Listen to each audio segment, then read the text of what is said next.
Wow, তুমি blog লাগাচ্ছ? Wow বাবা,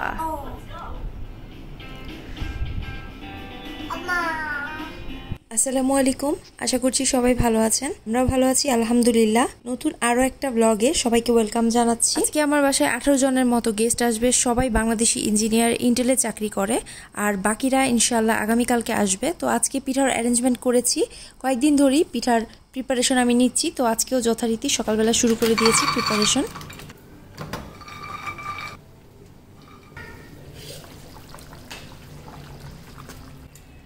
এখানে 2.5 কেজি গোশত আছে, 2.5 কেজি গোশত কেটে দিয়েছে রাফি পুরোটাই, অলমোস্ট। একটুখানি বাকি ছিল, কালকে রাতেও কেটে দিয়েছে।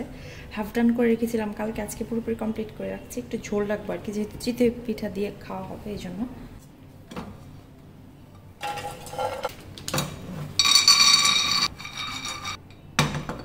এগুলো হচ্ছে পিঠাগুলো যখন সার্ভ করব গার্নিশ হিসেবে ইউজ করার জন্য বাদামগুলা দিয়ে দিব, জন্য কেটে আগে রেখে দিব আর কি, ভেজে নিলাম একটু। আর এগুলো হচ্ছে এলাচগুলো হচ্ছে পিঠার ফ্লেভারিং এর জন্য ইউজ করব, এই জন্য এগুলো একটু গুঁড়া করে নিব।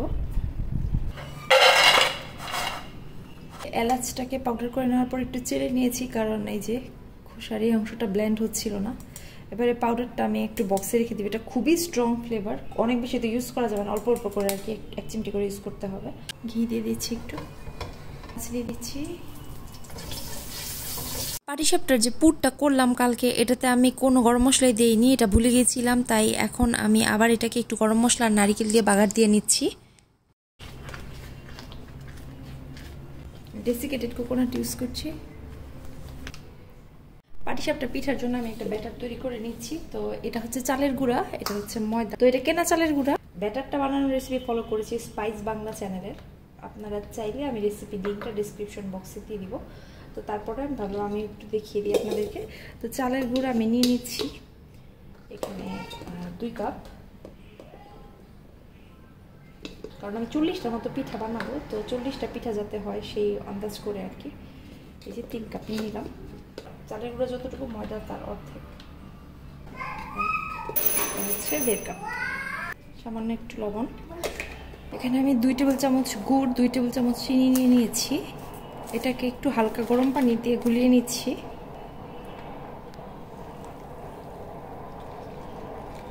শুকনো জিনিসগুলোকে কিন্তু খুব ভালো করে আগে মিশিয়ে নিতে হবে। গুড়টা আমি একদমই মিষ্টি দিইনি, মানে হালকা মিষ্টি দিয়েছি, আর কালার আসবে গুড়ের জন্য সুন্দর একটা।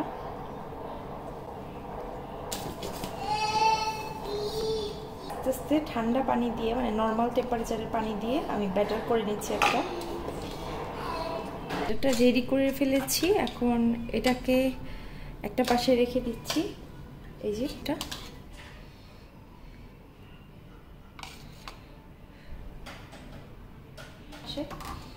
গতকালকে আমি যে ভাপা পিঠার জন্য এই যে গুলিয়ে রেখেছিলাম, এটা আমি ফ্রিজে রেখে দিয়েছিলাম, কালকে আর করার সময় পাইনি। চালটাকে এরকম গুঁড়া গুঁড়া করে নিব আর কি। গতকালকে টুনার কাবাবগুলো বানিয়ে ডিপ ফ্রিজে রেখে দিয়েছিলাম, এগুলো সুন্দর মতো ফ্রোজেন হয়ে গেছে। এখন জিপলক ব্যাগে ভরে এগুলোকে রেখে দিচ্ছি। ইনশাআল্লাহ আগামীকালকে এগুলোকে ভাজবো, ডিমের মিশ্রণের মধ্যে ডুবিয়ে তারপর এগুলোকে ভাজবো। এদিকে 2 চুলায় 2টা ফ্রাই প্যান বসিয়ে দিয়েছি, একটুখানি তেল ব্রাশ করে নিলাম। পাটিসাপটা পিঠাগুলা এখনই আমি বানিয়ে ফেলবো।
কি বাবা রানু কি আরেকটা পিঠা খাবে?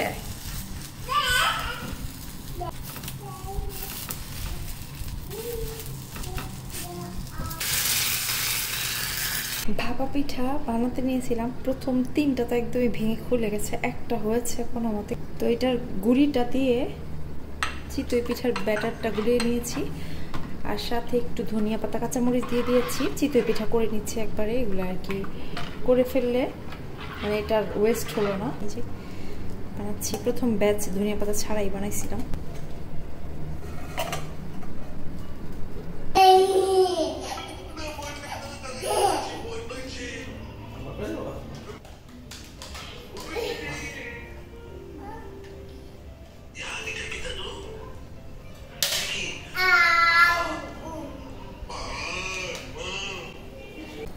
বিবিখানা পিঠা করছি, তো এদিকে ময়দা চালের গুঁড়া নিয়েছি, 2টা ডিম দিয়েছি, বেকিং পাউডার আর লবণ দিয়েছি, আর এদিকে দুধের সাথে গুড় মিশিয়ে নিয়েছি, দুধটা একটু গরম করে নিয়েছি।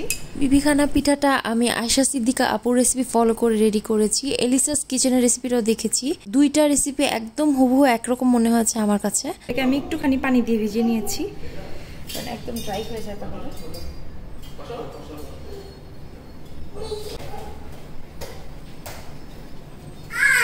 এই যে ব্যাটারটা হয়ে গেছে, এই যে কিচেন ন্যাপকিন নিয়েছি, নিচে একটা স্ট্যান্ড দিয়েছি।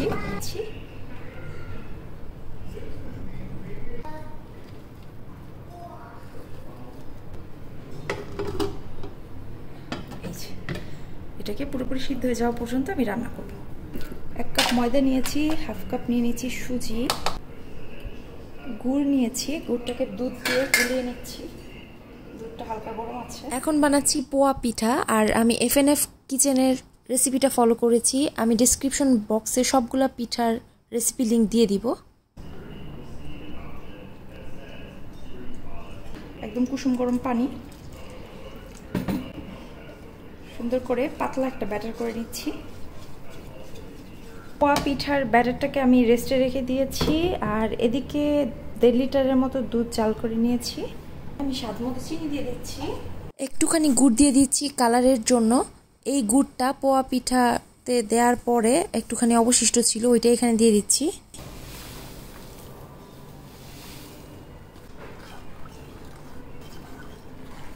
এটা কিন্তু একদম পাতলা হতে হবে, কারণ এখানে পরে মালাই মিশাবো, আর যদি দুধ পাতলা না হয় তাহলে পুলি পিঠাটা ঠিক মতো ভিজবে না। আমি এখানে দুধ পুলিটা করব। এবার গন্ধের জন্য আমি এখানে দিয়ে দিচ্ছি এলাচ পাউডার, যেটা করে রেখেছিলাম আমি গতকালকে। সেই পিঠাগুলা আমি দিয়ে দিচ্ছি এখানে 10 মিনিট মতো। আমি এটা নামিয়ে রেখেছিলাম, একদম কিন্তু নরম হয়নি, শক্ত আছে পিঠাটা। পাটিসাপটা পিঠা বাদে আর প্রত্যেকটা পিঠাই আমি জীবনে প্রথমবার বানাচ্ছি, আর এই পিঠাটা আমি চুলায় রেখেছিলাম প্রায় 10 মিনিট মতো। তো এটা আমি প্রথমবার বানিয়েছি, যদিও প্রথমে ভালোই মনে হয়েছে, কিন্তু পরে গোলমাল লেগে গেছে, পিঠাটা বেশি নরম হয়ে গেছে। এদিকে আমার বিবিখানা পিঠা প্রায় 50 মিনিট পরে হয়ে গেছে, আমি এটাকে আনমোল্ড করে নিয়েছি। এবারে সুন্দর করে পিস করে ফেলছি, ছোট ছোট পিস করছি যাতে করে সবাই প্রথমে টেস্ট করতে পারে, যদি কারো আবার লাগে তখন আবার সেকেন্ড টাইম নিয়ে নিবে। পিঠাটা আমার আম্মু আর আমার নানি দুইজনেরই খুবই পছন্দের পিঠা। এটা নারায়ণগঞ্জে বিবিখানা পিঠা নামেই পরিচিত। এই পিঠাটাও বানানো বেশ সহজ, আপনারা ট্রাই করে দেখতে পারেন। মোটামুটি সবগুলা পিঠা আমার বানানো শেষ হয়ে গেছে, এখন শুধু ভাজাভুজি বা ভাপ দেওয়ার কাজগুলা বাকি। তো দোল্লা পিঠাটাকে আমি সবার আগে ভাপ দিয়ে নিচ্ছি, কারণ স্টিমারটা নোংরা হবে, এটা ধুয়ে আমার আবার সরিয়ে রাখতে হবে। দোল্লা পিঠাটা ভাপে বসিয়ে দিয়েছি, আর এদিকে আমি পোয়া পিঠাটা ভেজে নিচ্ছি। আমার এই পিঠা বানানোর কারণ হচ্ছে তেলের পিঠাটা একদমই ফুলেনি, তো এই জন্য ভাবলাম আমি পোয়া পিঠাটাও করি সাথে। এই পিঠাটা সুন্দর মতো ফুলেছে আর নরমও হয়েছে একবারে। আমি অবশ্যই বলবো এই পিঠাটা বানিয়ে দেখবেন। তেলের পিঠার থেকেও এই পোয়া পিঠাটা খেয়ে বেশি ভালো লেগেছে আমার কাছে, আর ফুলেছেও সবচেয়ে বড় কথা। ভাপ দেওয়া হয়ে গেছে, প্রথমে একটু নরম মনে হতে পারে, কিন্তু ঠান্ডা হলে এটা শক্ত হয়ে যাবে ইনশাল্লাহ। সবগুলা পিঠা একে একে ভেজে নিচ্ছি। এগুলো নারিকেল পুলি, ঝাল পুলি পিঠাগুলো ভেজে দিচ্ছি।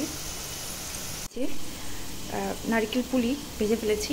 যেহেতু ভাপা পিঠাটা বানাতে পারিনি, তাই অতিরিক্ত যে নারিকেলটা রয়েছে সেটা দুধের সাথে মিশিয়ে একটা খিরসা বানিয়ে নিয়েছি।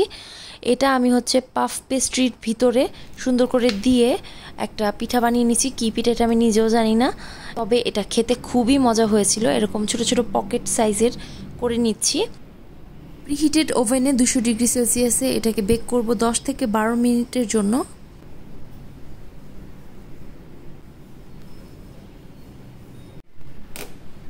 এগুলোকে ওভেনে দিয়ে দিচ্ছি।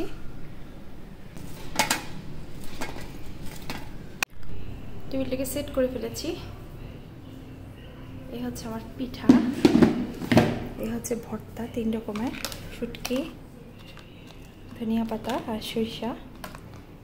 এটা হচ্ছে নারকেল পুলি, তারপর একটা হচ্ছে তেলের পিঠা, আর একটা হচ্ছে ময়দা সুজির মালপোয়া, তারপর পাটিসাপটা, ওইদিকে হচ্ছে নকশি পিঠা, বিবিখানা পিঠা করেছি একটা ছোট করে, আর নারিকেলের পাফ করেছি, নারকেল আর দুধের পুর দিয়ে। দোল্লা পিঠা এটা, বা মেরা পিঠা বলে, দোল্লা পিঠা বলে নারায়ণগঞ্জের মানুষ। আর এটা হচ্ছে ঝাল পুলি, আর এদিকে 2টা দুধ পুলি, আর এটা হচ্ছে দুধ চিতই। এই আর ব্যাটার করে রেখেছি, যদি এটা হচ্ছে এক্সট্রা দুধ, এইগুলা হচ্ছে দুধ থেকে উঠিয়ে ফেলেছি, নাহলে দুধ সোক করে একদম, এই যে চিতইটা দুধ সোক করে একদম বেশি নরম হয়ে গেছে, তো এই জন্য আলাদা করে রেখেছি দুধ, যদি কারো লাগে নিয়ে নিবে আর কি, দুধ মালাই এগুলা। তো যাই হোক, আলহামদুলিল্লাহ সময় মতো সব করতে পেরেছি, এটাই সবচেয়ে বড় কথা। যে এদিকে চিতই পিঠার ব্যাটার রেডি করে রেখেছি, পরে করবো এটা, খোলা টোলা রেখেছি। আর এই যে গরু তো হয়ে গেছে আলহামদুলিল্লাহ, গরুই চিতই পিঠা দিয়ে। আজকে আর তেমন প্রোটিন নেই, প্রোটিন শুধু গরুই রান্না করেছি। আর একদম কোনার দিকে রঙিন যে পিঠাগুলো, ওইগুলো একদম কেনা পিঠা, জাস্ট আমি ভেজে দিয়েছি। এগুলো পাতা পিঠা বা সিরিঞ্জ পিঠা বলে আমাদের দেশে। তো আলহামদুলিল্লাহ 13 রকমের পিঠা হয়েছে মোটমাট।